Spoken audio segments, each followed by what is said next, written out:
5 seconds. Start. மாண்புமிகு தலைவர் அவர்களே, ஆளுநர் உரை மீதான விவாதத்தில் கலந்து கொள்ள வாய்ப்பு அளித்ததற்கு என் நன்றியை தெரிவித்துக் கொள்கிறேன். முதலாக மின்சாரத்தை பொறுத்தவரையில் விவசாயத்திற்கு கொடுக்கப்படுகிற நிலை இன்னும் சிறிது மாற்றப்பட வேண்டுமென்று சொல்லிக்கொள்ள விரும்புகிறேன்.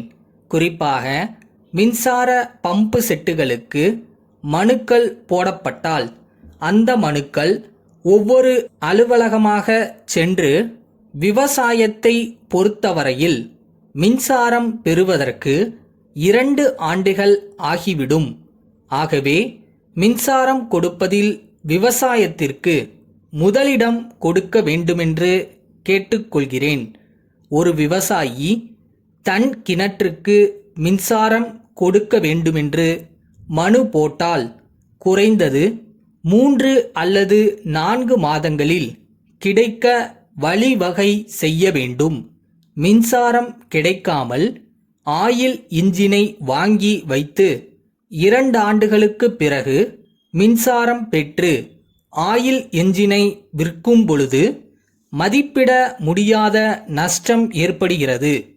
ஆகவே ஒரு மனு போட்டால் தங்களுக்கு இவ்வளவு நாளில் மின்சாரம் கிடைக்கும் என்று பதில் சொல்லும் நிலை ஏற்பட வேண்டும். அவர்கள் மனு போட்டு 2வது முறையாக சென்று கேட்கும்போது மனு வரவில்லை என்று கூறுகிறார்கள். ஒரு சில இடங்களில் இம்மாதிரி நடக்கிறது. தமிழ்நாட்டை பொறுத்தவரையில் நில சீர்திருத்த சட்டம் நல்ல முறையில் அமுலாக்கப்பட்டிருக்கிறது.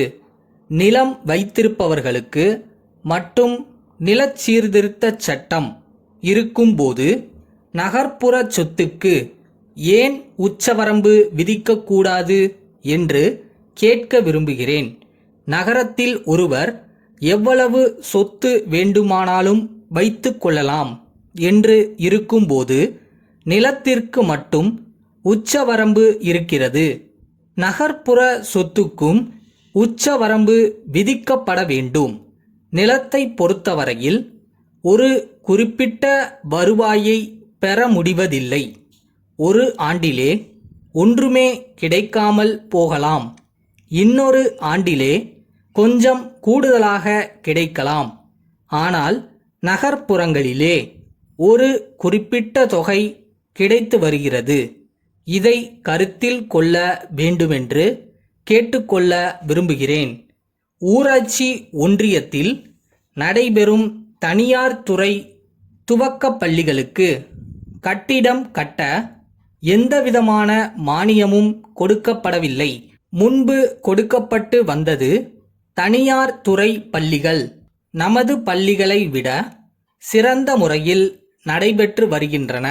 ஊராட்சி மானியம் கொடுக்காவிட்டாலும் பரவாயில்லை. கிராம வளர்ச்சி திட்டத்தின் கீழ் கொடுக்கப்படும் மானியத்தை இந்த பள்ளிகளுக்கு கொடுத்தால் நல்லது.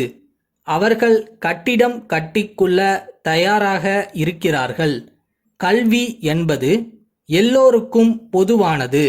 தனியார் துறை பள்ளிகளுக்கு மட்டும் அந்த மானியத்தை வழங்காமல் இருப்பது சரியல்ல.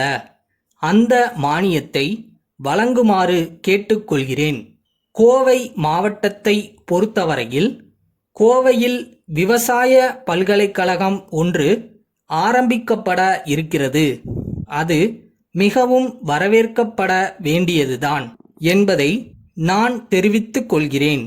சென்னை குரு கூட்டமைப்பிலிருந்து சேலம் திருவாளர்கள் கருணா கூட்டமைப்புக்கு எழுதும் கடிதம். அன்புடையீர், மே 5ஆம் நாளிட்ட தங்கள் கடிதம் கிடைத்தது. நாங்கள் வாக்களித்த நாளில் சரக்குகளை உங்களுக்கு அனுப்ப முடியாததற்கு நாங்கள் மிகவும் வருந்துகிறோம்.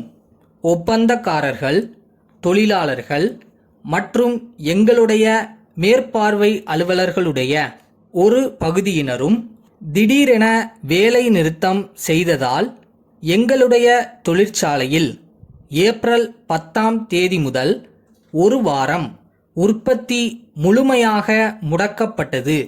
ஏற்கனவே பெறப்பட்ட கேட்பானைகளுக்காக எங்களுடைய இருப்பில் உள்ள சரக்குகள் ஒதுக்கப்பட்டுள்ளதால் குறிப்பிட்ட காலத்திற்குள் உங்களுக்கு சரக்குகளை அனுப்பி வைக்க இயலாமல் போய்விட்டது. வேலை நிறுத்தம் முடிவுற்று உற்பத்தி ஏப்ரல் 20ஆம் தேதியிலிருந்து மறுபடி துவங்கியுள்ளது. மே 10ஆம் தேதிக்குள் சரக்குகளை அனுப்பி வைக்க நாங்கள் எல்லா முயற்சியும் எடுத்து கொண்டிருக்கிறோம். இந்த ஏற்பாடு தங்களுக்கு ஏற்புடையதாக உள்ளதா என்று தெரிவிக்கவும். எங்கள் கஷ்டத்தினால் குறித்த காலத்தில் சரக்குகளை அனுப்பாதது குறித்து நியாயமான கருத்து உடையவர்களாக இருப்பீர்கள் என்று நம்புகிறோம். தங்கள் நம்பிக்கையுள்ள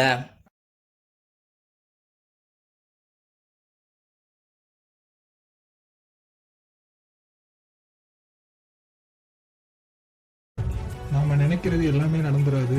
நமக்கு என்ன தேவையோ அது நிச்சயமா நடக்கும். அது வரைக்கும் மனசை தளர விடாம இருந்தாலே போதும்.